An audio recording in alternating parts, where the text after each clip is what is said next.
नमस्ते दोस्तों, welcome to my channel. आज हम फिलिप्स 7 का मॉडल का रिव्यू कर रहे हैं। ये काफ़ी अच्छा पर्सनल ऑडियो है, एकदम कॉम्पैक्ट में and easy to use. Bluetooth option दिया हुआ है, बैटरी के साथ आएगा आपको। हारमन का स्पीकर यूज़ करता है JBL। और मेन खासियत क्या है इसके अंदर, JBL टू JBL आप 3 स्पीकर कनेक्ट कर सकते हैं। ये वाला ऑप्शन है।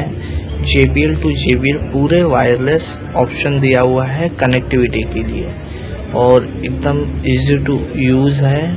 और कोई भी आप पर्सनल ऑडियो चेक करते हो उससे काफ़ी ज़्यादा अच्छा आवाज़ आता है दोस्तों।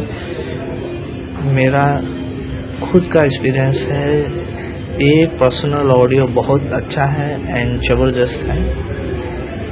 Thank you for watching my video.